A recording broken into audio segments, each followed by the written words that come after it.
ये कहानी है प्रिया की। वैसे तो प्रिया अच्छी, सुशील, संस्कारी लड़की थी, लेकिन घर का काम उससे कुछ भी ठीक से हो नहीं पाता था। कुछ भी करने लगती तो वो खराब हो जाता। वो अपने माता पिता के साथ रहती थी। एक दिन उसके पिता के किसी दोस्त के बेटे की शादी का इनविटेशन आता है और अगले दिन तीनों तैयार होकर शादी के लिए रवाना हो जाते हैं। मैरिज वेन्यू पर पहुंचकर दूल्हा दुल्हन के साथ सब लोग पिक्चर्स क्लिक करवाते हैं और उसके बाद अचानक से प्रिया को बहुत भूख लगने लगती है और वो खाने की टेबल पर कुछ खाने के लिए देखने जाती है। अरे वाह, यहाँ तो बहुत कुछ खाने को पड़ा है। क्या खाऊं कुछ समझ ही नहीं आ रहा। मैडम जी, अगर आप कहें तो मैं आपकी थोड़ी मदद कर दूं सिलेक्शन में। हाँ हाँ, ज़रूर बताइए। मैडम जी, वैसे तो सभी चीज़ें बहुत बढ़िया बनी हुई हैं, लेकिन ये कचौरियाँ तो बहुत ही ख़ास स्पेशल किस्म की कचौरियाँ हैं। तो मैं तो कहूँगा आप पहले इनको ट्राई कीजिए। और उसके कहने पर प्रिया कचौरियों को खाना शुरू कर देती है और उसे वो कचौरियाँ इतनी पसंद आती हैं कि एक एक करते वो सारी कचौरियाँ खा जाती है। और उसके बाद उस वेटर से बोलती है, अरे भैया, और तो दो ना। अरे मैडम जी, इतना खा लिया आपने, आप तो सारी बारात का ही खाना खा गई हैं। अब मैं और आपको कहाँ से दूँ?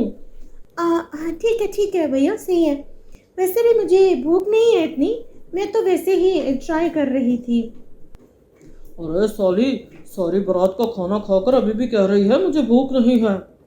और उसके बाद वो लोग शादी से वापस अपने घर आ जाते हैं। कुछ ही दिन गुजरते रहते हैं। कुछ दिन के बाद प्रिया को दोबारा से वो ही कचौरियों का जायका याद आने लगता है और उसका दिल फिर से कचौरियाँ खाने को करता है। वो जल्दी से तैयार होती है और घर से निकलने की तैयारी करती है ताकि वो कहीं जाकर कचौरियाँ खा सके। तभी रास्ते में उसकी माँ उसे रोक लेती है।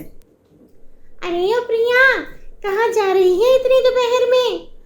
माँ, कुछ काम है ना, प्लीज जाने दो। नहीं नहीं, मैं नहीं जाने दे सकती, बहुत गर्मी है बाहर, चल अंदर।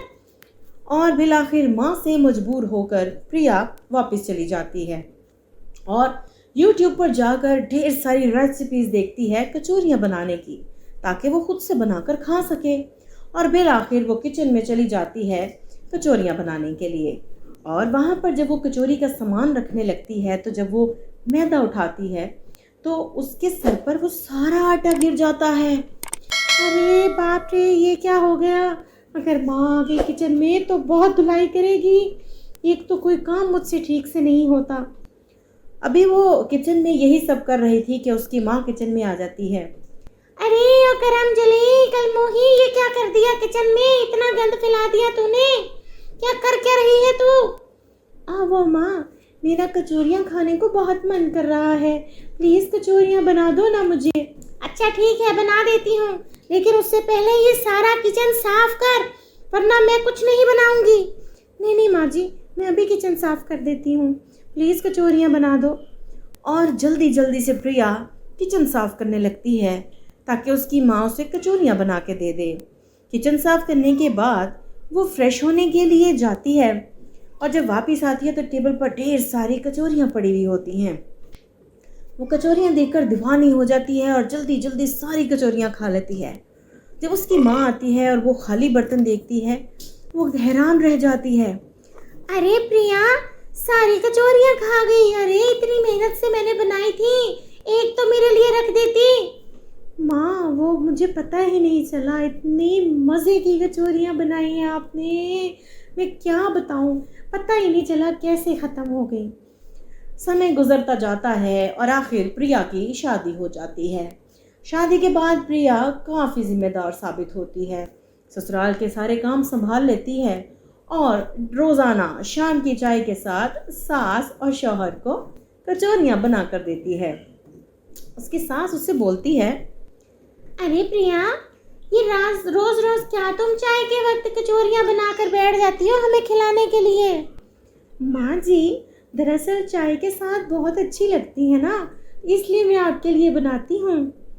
आपको क्या पता, मैं तो अपने लिए बनाते हाँ। और ऐसे करते एक दिन तबीयत खराब हो जाने के बायस जब उसे हॉस्पिटल ले जाया जाता है तो चेकअप के बाद पता चलता है कि प्रिया प्रेग्नेंट है। और सब लोग बहुत खुश होते हैं इस खबर को सुनकर, ख़ास तौर पर उसका शौहर प्रेम बहुत ही ज़्यादा एक्साइटेड हो जाता है। 7 महीने गुजर जाते हैं और प्रिया की कचौरियाँ खाने की रूटीन वही रहती है।